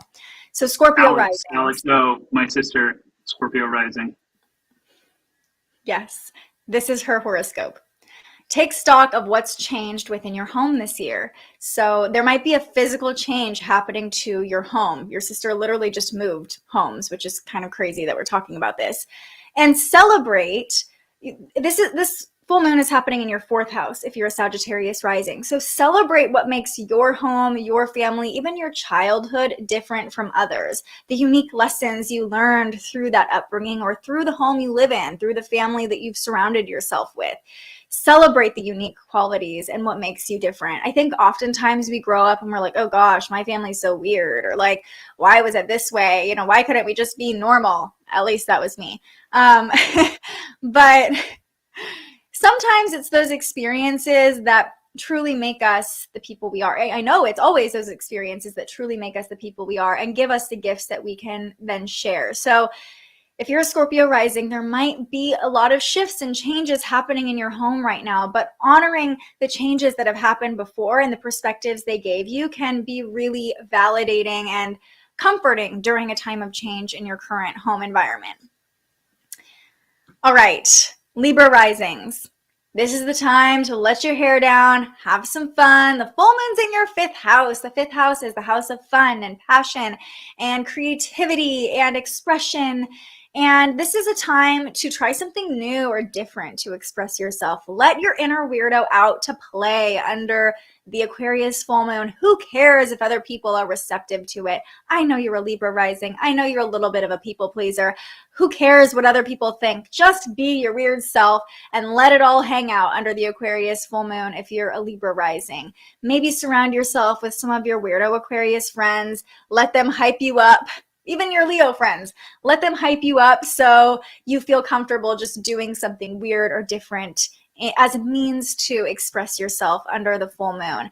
And that can also help you gain some reflection and confidence in who you've become and who you are becoming if you're willing to just do things differently or be a little weird. All right, Virgo risings right here. This full moon is in our 6th house, and we just talked about how we got crumble cookies last night, and I knew this full moon was in my 6th house, and I knew I shouldn't have gotten those crumble cookies. The 6th house is the house of health, wellness, habits, and routine. So if you're a Virgo rising, this is a time to reflect on your habits. How has your daily routine evolved over the past 6 months? What adjustments do you want to make? What is maybe weighing down your daily routine? How can you do things differently? How have you learned to innovate and do things differently? And this is just really illuminating your health and wellness as a whole. So maybe you do things differently than the people around you that contribute to your overall health and wellness. Celebrate those things you do. Celebrate what makes you unique in your daily routine. But also there could be an element of release here if you're a Virgo rising of things that you've started to incorporate in your daily routine or just habits you've started to fall into that are not serving you the best they can. And I am speaking from personal experience here. So no shame, no judgment, but this is just really a time where our daily habits and our health is illuminated. If there's anything that's coming up for that, it's a great point to release it. And it's also a great point to celebrate, like, how does your daily routine look different from it did on February 1st when we had the new moon in Aquarius? Maybe you set intentions around that daily routine and now it looks different. Celebrate the differences. Does that resonate for you? For me, I mean, like my habits, I've been falling into some bad habits lately. So I guess getting like crumble cookies, if that's falling into a bad habit, then yeah. Not the best. Okay, you're a Virgo rising too. So we're all in this together. And I got crumble cookies last night as well. Oh man. I think also it's that like Aquarius rebellious energy, right? Like, I'm gonna rebel against my health. I'm not a perfectionist. I'm gonna get the crumble cookies. Because everything we're talking about these houses, there is like a rebellious energy to it. You know, that's why we're talking about celebrate what makes you weird or different. Like, leaning into that rebellion can be really fun, but also when it comes to our health and wellness, sometimes it's a little bit detrimental. But also just like, you know, getting crumble cookies once is not the end of the world. We're fine. Let your freak flag fly. Yes, that goes for all the signs right now. You know, Venus in Cancer just needs to go out with a treat. Venus is at the anaretic degree. We're going to get to Venus moving into Leo today. That's happening too. But we got to finish out these horoscopes first. So Virgo risings, if you got the crumble cookies or if your daily routine has fallen by the wayside, this is just illuminating maybe what you need to release and how you can innovate and evolve to be the healthier version of yourself. Leo risings, your relationships are illuminated by this week's full moon. This full moon's in your 7th house if you're a Leo rising. So this is really a time to appreciate the people in your life who let you be your most expressive, authentic Leo self. Maybe you're having changes in your relationships if you're a Leo rising. And again, that could feel uncomfortable. The fixed signs, Leo, Scorpio, Aquarius, and Taurus are really getting the brunt of that grand square we talked about where, you know, there's feeling a lot of tension. So if you're a Leo rising, there could be some tense moments in relationships that are coming up for you. But this tension with Uranus in the mix can create innovation as well. So if there are tense moments in relationships, how can you evolve? How can you innovate based on them?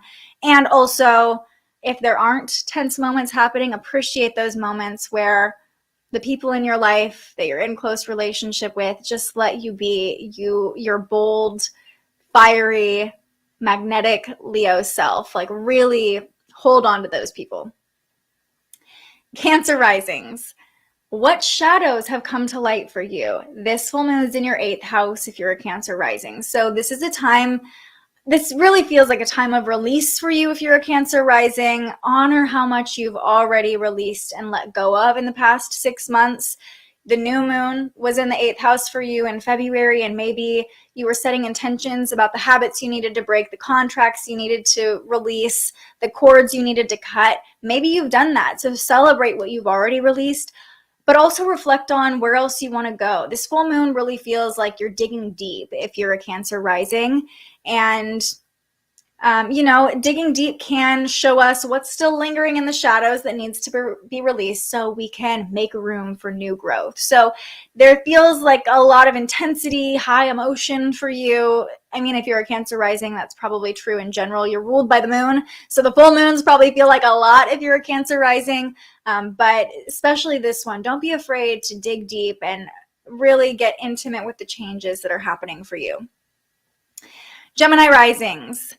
This full moon is in your 9th house. You've learned a lot this year. If you're a Gemini rising, it's probably been a very expansive 6 months for you. And this is a time to reflect on how much expansion you've undergone, how much you've grown, and maybe a time to share what you've learned with other people now. The 9th house is all about publishing, sharing, expanding, traveling. Maybe you're feeling that itch that you want to travel. So if you're a Gemini rising, it's like reflect on how far you've come, maybe the trips you've already taken or the things you've already learned about, and also think about where you want to go in the future, whether it's mentally, the ways you want to expand, or physically, where else you want to travel for the rest of the year.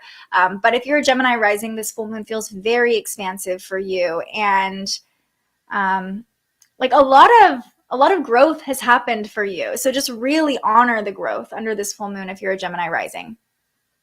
3 more, Julian. I know I'm losing you here. Ready to go. Really? Okay. Taurus risings. I wish we knew our dog's rising signs. Taurus risings. What goals have you already accomplished this year? If you are a Taurus rising, this full moon lands in your 10th house. So Taurus risings, again, one of the signs that's going to be feeling a lot of the tension. Maybe you're feeling like you're not as far as you wanted to be, or, there have been changes to your long-term goals. You might even feel a little bit of like, what do I really want long-term? But I will say, celebrate how far you've already come, the goals that you've already achieved, kind of like we talked about at the beginning of this live stream. Sometimes we forget the goals we set for ourselves after we achieve them, and we forget to just take the moment to appreciate how far we've come. So this full moon, if you're a Taurus rising, feels like an invitation to be in the energy of success. How much have you already succeeded? That's proof that you can continue to climb, that you can continue to succeed in the future, and just celebrate how much you've already climbed this year and the things you've already succeeded in this year. Don't be afraid to let your long-term goals change too. Sometimes Taurus energy, fixed energy, it's like, this is what we're doing. We're staying on this path. That's what's happening, right? But this Aquarius full moon, there's a lot of tension for you. There's been a lot of changes happening for you if you're a Taurus rising, probably a lot of physical changes with the Uranus North Node conjunction likely in your 1st house. And those changes might have made you reimagine your long-term goals or adjust your long-term goals. That's okay too. So what does success actually mean to you? That could be a question to ask yourself under this full moon, and maybe your long-term goals change when you really sit and reflect on that question. But in the same breath, just because you made it to this point of success and maybe you don't want that thing anymore, you can still celebrate that success, still celebrate how much you've already achieved. Okay, 2 more, Julian. Aries risings, 11th house energy. You love the 11th house energy, Julian. Aries risings, look around. Who are you surrounding yourself with? What does the community you've created for yourself look like? Recognize those people who just get you, who let you be your bold, maybe a little bit aggressive self if you're an Aries rising. Celebrate those people and release anybody in your life who makes you feel like you don't belong. This 11th house energy and the full moon in Aquarius, which rules the 11th house, is about finding your people. So celebrate those people who let you be you, who let you be fiery and bold. And if anybody is making you feel like you're too much, they're not your people. And a full moon is an opportunity for release. So there's an element for all of us of celebrating this culmination point, giving gratitude, but also letting go, being ready to release. And being in the celebration can show us, oh, this is really great, and this doesn't make me feel so great. So this is kind of something I want to let go of. But it's all about your community, Aries risings. And last but not least, our Pisces risings. I have Court still here. You've been waiting forever. Pisces risings, you've been doing a lot of healing. You've been doing, I mean, isn't your life healing if you're a Pisces rising? But specifically in the past 6 months, there's probably been a lot of healing happening for you. This full moon is actually an invitation for you to rest. Just rest. Sometimes slowing down, as the 12th house invites us to do, can help us close one chapter and make space for the next one. But we've got to create that buffer for space. So Pisces risings, with this full moon landing in your 12th house, it's just an invitation to take a nap, to rest, take a break, and allow that healing to really settle in. Allow that healing to really happen. You know, we can't fully heal if we're constantly going and doing and pushing to the next thing. The next full moon in Pisces will be in your first house, Pisces rising. So it'll be the next version of you, the next evolution of you. And you'll be feeling yourself most likely. But this full moon is just a time, if you're feeling tired, take a nap, sleep a little extra, take the downtime. If you're feeling burned out, it's a sign that you need to rest so you can just kind of let the things settle that need to settle and open yourself up for new energy in the next chapter. All right. Literally, Julian stretching is what I'm embodying under this full moon. Stretching would be great for Pisces risings too, like just releasing tension in whatever way feels good for you. There's a lot of tension right now, and the 12th house is all about releasing it. Oh, and you're here. I'm so happy. Innovation is good. We're all invited to innovate under this full moon. Uranus squaring the full moon is like, you're either going to level up or you're going to break down, and it's going to make you level up. So you might as well just be open to the innovation in the first place. Anything I need to be aware of if my Jupiter is 12 degrees in Aquarius with the full moon, or that your 6th house is 17 degrees Aquarius. So your health and wellness is probably highlighted if the full moon's in your 6th house. As we talked about, you're probably a Virgo rising, or maybe Libra rising, Leo rising, not sure. Jupiter being so close to the full moon, it feels very abundant for you, which is nice. So, you know, celebrate. Definitely a celebratory vibe for you, Lori, of celebrating what's going well with your health and wellness, or even in your expression, because Jupiter's probably in your 5th house, being more expressive. You might feel that today, being like a little extra, but also it's probably illuminating a lot of your habits or health and wellness too. Okay. That is what's going on with the full moon. We have chatted about the full moon forever. Are you still with me? Are you still hanging over there? Yeah, just checking Twitter to see if there's anything notable. Anything you can report on? Okay. Yeah. 2 more transits to talk about, and then we'll wrap up here. So it's not just about the full moon today. Literally in like 7 minutes, Venus is moving into Leo. So Venus has been at the anaretic degree, the 29th degree of Cancer. Might be feeling extra emotional, especially when it comes to relationships, love, even money, or our appearance, beauty, our environment.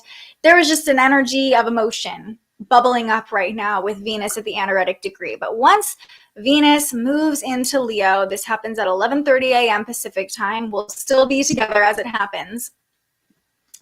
We're all getting a little bolder in our affection and love, money and beauty. Venus in Leo. I mean, I love Venus in Leo because I have Venus in Leo, but this is the energy of being extra. So over the next month, expect people to be more bold in their displays of love and affection. And also in the moves they're making with money and investments and spending money. We're probably going to be a little bit more like, I just want to spend money on something shiny and fun and that makes me feel alive, you know, and beauty too.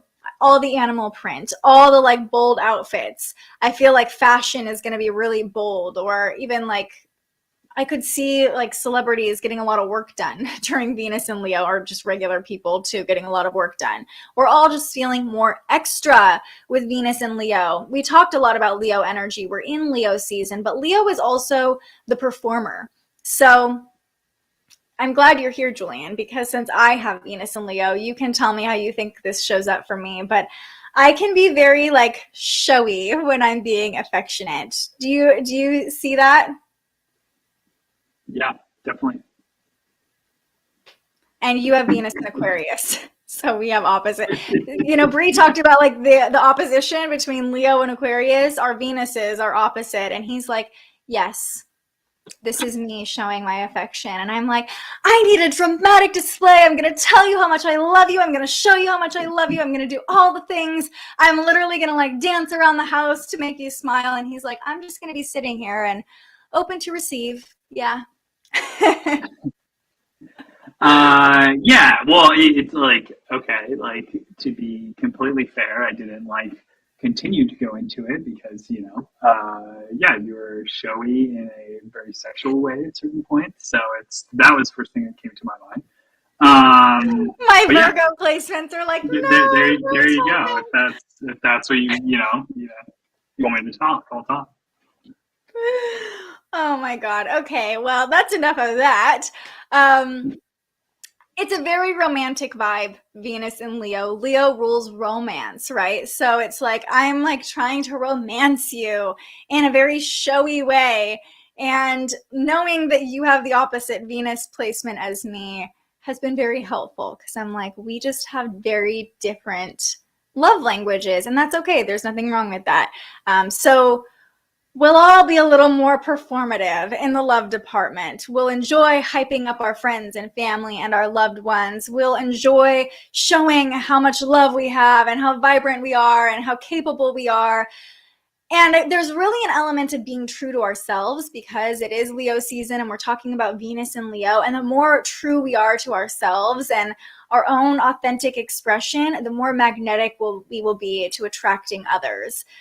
So if you're somebody who's looking for love, you can really lean into Venus and Leo as being more magnetic, just showing up and being a little extra, being a little fiery, like putting on the red lipstick when you go out or putting on the flashy outfit and being like, I am going to be a little too much tonight. And that's magnetic. I mean, I'm sure you can attest to this. Like when someone walks into a room and they're just like unafraid of just like, this is what I'm wearing and this is what I'm doing and I am freaking here. Like that is an attractive quality, I think. Maybe that's just my Venus and Leo. What do you think? Yeah, that's how I feel every time you walk into the room, you know, whatever room it is, no matter where we are, you know, that's how I feel. So, yeah, me? My Venus and Leo is great. Loving this. So yeah, the more like extra we are, the more magnetic we are with Venus and Leo. And as Venus is moving into Leo on the Aquarius full moon, it really feels like this is playing into the energy of changes happening, eccentricities coming to light, what makes us unique, what makes us special. So specifically, it feels like relationships for all of us, especially for fixed signs, but for all of us, are reaching this dramatic culmination point. And I know that's been playing out for a lot of you, as so many of you have shared in the chat, like working through relationship issues. It really feels like we can come back to a place of like love and really being in our heart under this full moon. And this can act as a turning point for many of our relationships. I mean, I literally feel like this is, in a weird way, a turning point for our relationship, like us just being on the stream together and being like, this is our life, this is how we are, you know? Yeah, definitely. Sorry, I was trying to whistle at Willie to get her to come over here. But yeah, Definitely. Okay.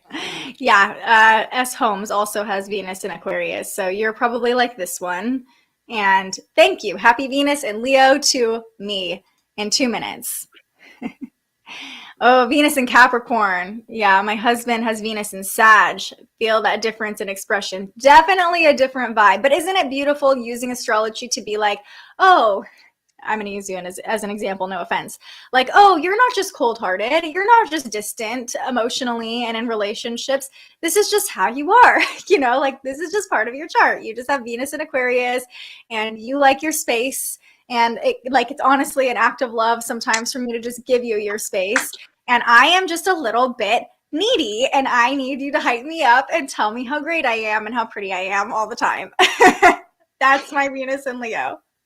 But I will that's also easy, say, and I do that quite a bit. And also, I don't know if this is necessarily has to do with astrological signs as opposed to, you know, you were only child and I had like siblings growing up. So I think that creates a different, no matter what sign you are, I think that can create like a difference in how you know, yeah. But Venus and Leo is very like, look at me. And I grew up performing, dancing, doing musicals and things. And now that I know I have Venus and Leo, I love to perform. I mean, I love doing this live stream. I love like being on camera. I just feel like that's what lights me up. And also we can recognize, like, you know, many people, if you don't know astrology, it's like, oh God, she's so vain. She loves to be on camera or she loves to be showy. And it's like, that's just kind of part of who I am. Like, I love being expressive and, you know, putting my face out there and being a little extra and bold. So yeah. Okay. I love that, that you said this. He has Venus in Aquarius, quiet on the outside, but once we open up, look out. Yeah. Once the weirdo comes out, the weirdo really comes out, Venus in Aquarius, right?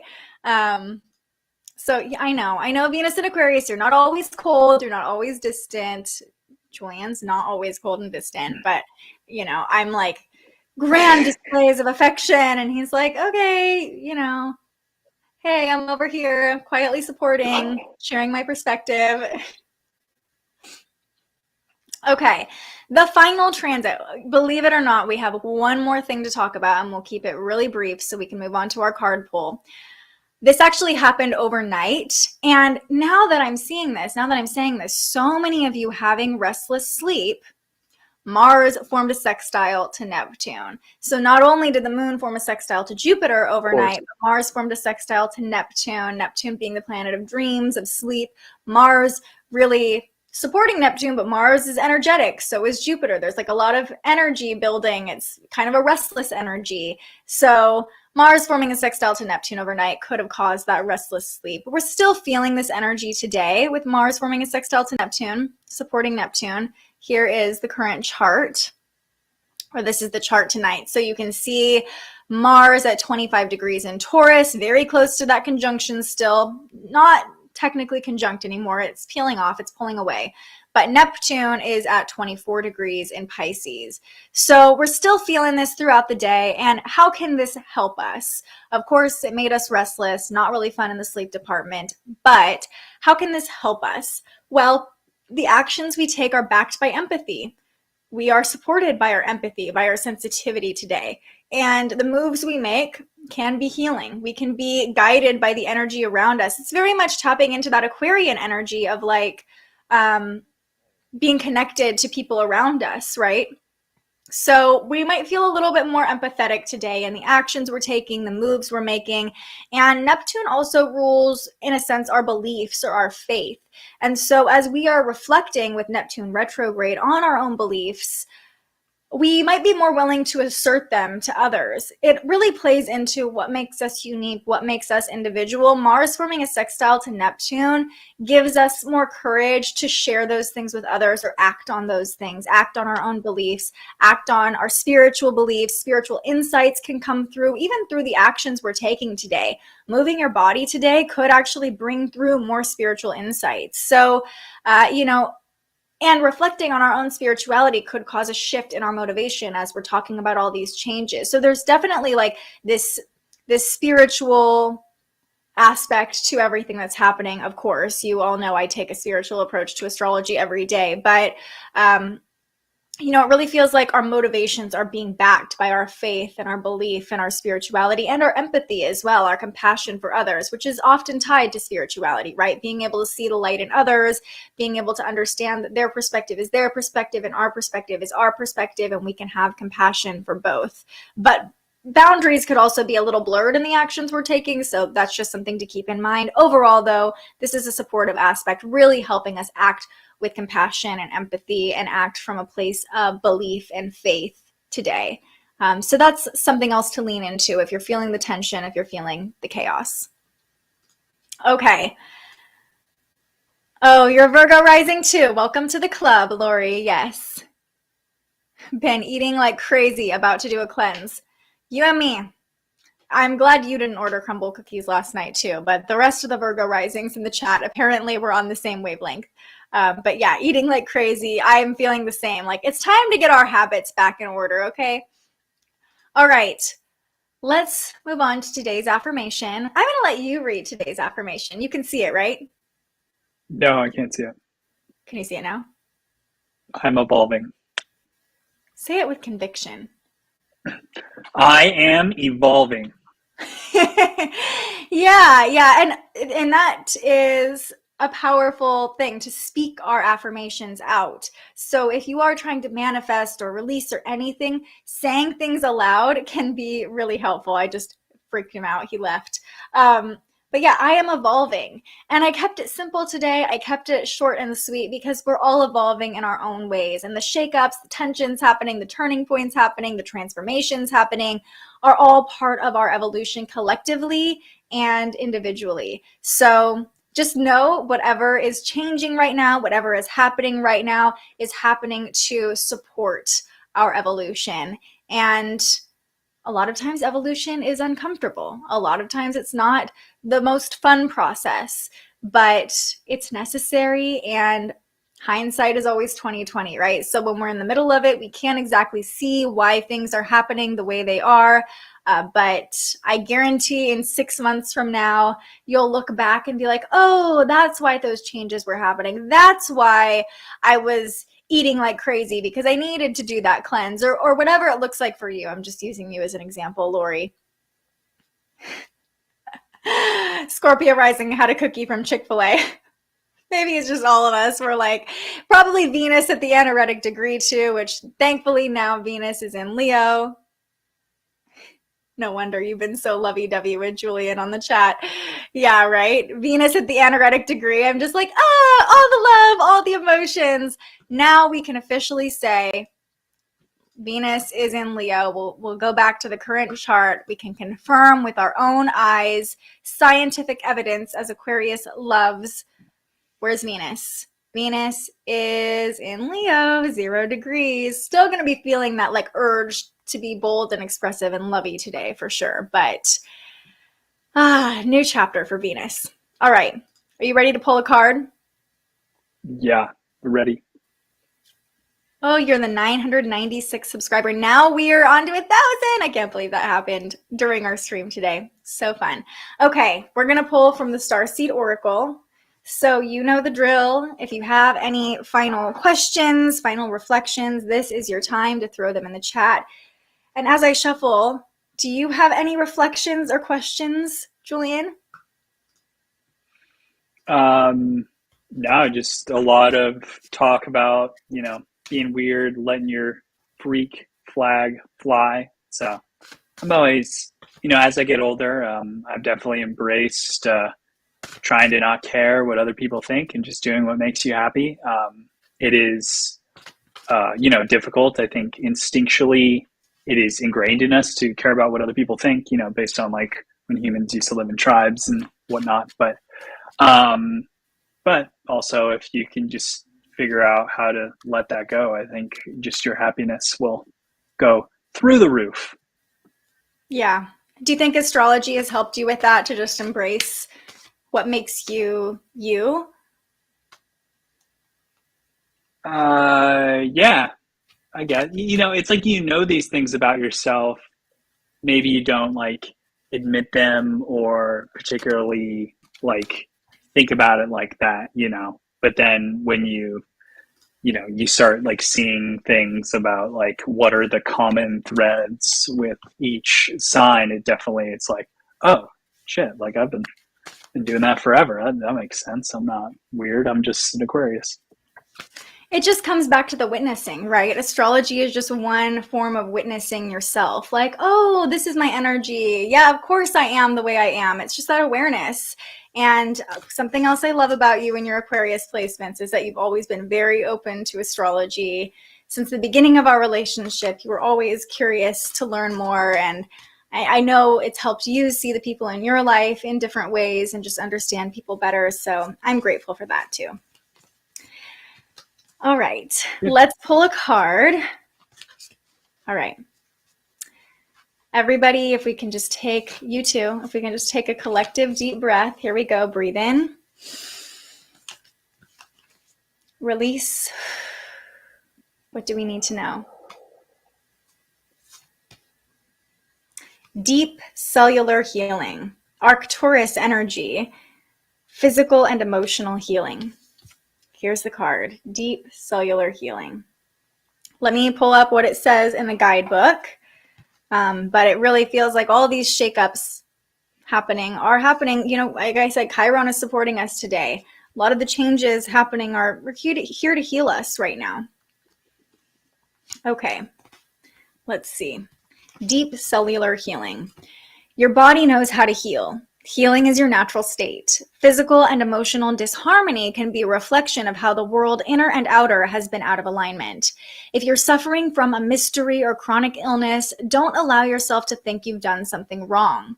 Today, it's difficult to navigate our health. If this card has made its way to you, you're being called to focus on your healing in practical ways, to prioritize your health, to be kind and tender to your miraculous body, to give yourself the grounding and care you need, to put your body first, to nourish yourself as you would a newborn baby, to treat yourself with tender care. You may be called to switch things up with your body or your emotional well-being, to call in a team of helpers to support you in navigating any challenges you may be experiencing emotionally. The Arcturians are a galactic group of beings who have mastered deep cellular and emotional healing. They want you to know that it is possible to feel vibrant in your body as well as in your skin, to have your cells return to effervescence and vitality, to find calmness and contentedness, to have a soothed nervous system and a tranquil heart. I love this card. I love that it talks about, well, for me, it's very much like, hello, your health, pay attention to your body, Virgo risings with the full moon in our 6th house. But it specifically says, you may be called to switch things up with your body or emotional well-being. We're in this transformational energy of the Aquarius full moon. We're all feeling switching things up in one way or another, right? And to call in a team of helpers to support you in navigating any challenges you may be experiencing emotionally. Aquarian energy is about our community, about the people we surround ourselves with. So don't be afraid to reach out to your community and ask for help. Ask for their perspective. That can be very healing too, just being willing to accept help. So we're all on a healing journey here. Chiron is supporting us today. And I feel like this card is just confirmation that the changes that we're all going through right now are here to help us heal individually and collectively. Agreed. Also, he has Mercury and Capricorn, if you couldn't tell, just like straight to the point. Thank you, Corby. Congratulations on 1,000 subscribers. I am so glad you found the channel, and I'm so glad it's been helping you out. It makes me just overjoyed that you're here. So grateful for the perspective astrology gives me about my husband and kids. Yeah, it's been a lifesaver. self-love and care along with maybe some health changes. Yeah, because it's not just about changing it up and like doing things, but it's like also the card talked a lot about self-acceptance and treating yourself like you would a small child. Like you wouldn't be like, oh my gosh, you ate that cookie, you got crumble cookies. You know, we wouldn't do that to a little kid. Maybe we would, as the parent, be like, okay, let's implement some apples or something green into your diet, but we wouldn't shame them. So also treating ourselves with grace if we're in the middle of transition or transformation in any sort of way on our healing journey. Amazing. This is something I've been praying for and manifesting health and well-being in my family. And so it is. It's already happening for you. I see you as healthy. I see you as healed. I see your family as well and vibrant. And no surprise you're here and heard that message. Any final thoughts you have, Julian? You've stuck with us. This might be our longest stream ever. Full moon. It's a wild time. Betting wise, it's not necessarily like it's not football season, but I've come up with the conclusion the last 2 full moons have been some weird stuff going on basketball wise.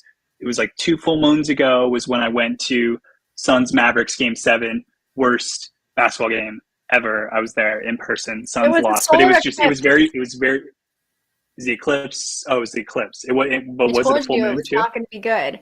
It was an eclipse, it was either the solar. You kind of told me that. You kind of told me that afterwards. Anyways, and then the next one, Steph Curry, he hadn't had a game without missing a 3 in like 4 years, and then he didn't make a 3 the entire game. So I'm not going to do anything baseball wise, but football wise, the next one, I'm definitely going to take that into an account. It'll be like a Pisces full moon next. Is that what?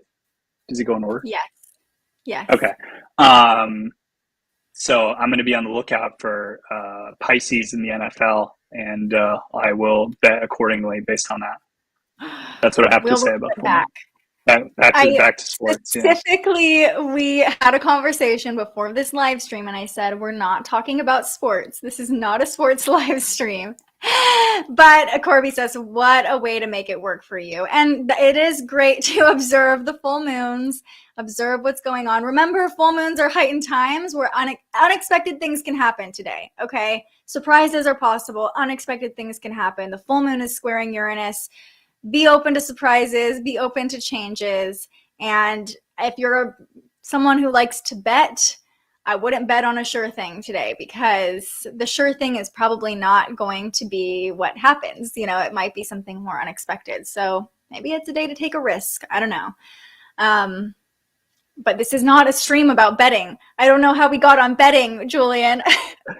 It's part of life. This is a life stream, correct? This is my goodness. Part of life. Okay. Hate to break it to right. you. You know, it is. It's a big booming industry in this, great country we live in. Exactly. He's suddenly awake with sports betting. Yeah, like he's leaning back, and then all of a sudden he's like, I'm going to talk about what I want to talk about. Okay, well, that's going to do it for this episode. What a note to end on. Thank you for joining me and sharing your weirdness, your unique perspective. I love that about you, and I think a lot of people enjoyed your quirky insights that you provided about the Aquarius full moon, so I appreciate you. I appreciate you. Do you want another dog sighting before we go? She's right here. Bring one on just to say goodbye. As he's doing that, thank you all for being here. Thanks for hanging with us for the past 2 hours. I know we've gone on a lot of different tangents today, but I appreciate you being here. I appreciate you showing up for yourself. I appreciate you helping me get to 1,000 subscribers on this channel. You're all amazing. I'll do the giveaway tomorrow. So if you haven't entered the giveaway for a free hour-long astrology reading, all you have to do is share about this live stream on social media, tag me at Olivia DeGennaro or at The Spiritual Journalist so I can see it. And I'll enter your name into the giveaway, and we'll pull the winner sometime during tomorrow's live stream. So super excited for that. Super grateful for you all. Love to end with the cutie little nugget right there on Julian's lap. And I'll see you right back here tomorrow to talk through the energy of the weekend, Friday, Saturday, and Sunday, the energy ahead as we begin to release from this full moon. I love you all. I hope you have a wonderful day. I hope you have a beautiful full moon, and I will see you right back here tomorrow morning. But until I see you next, you say it with me. Ready?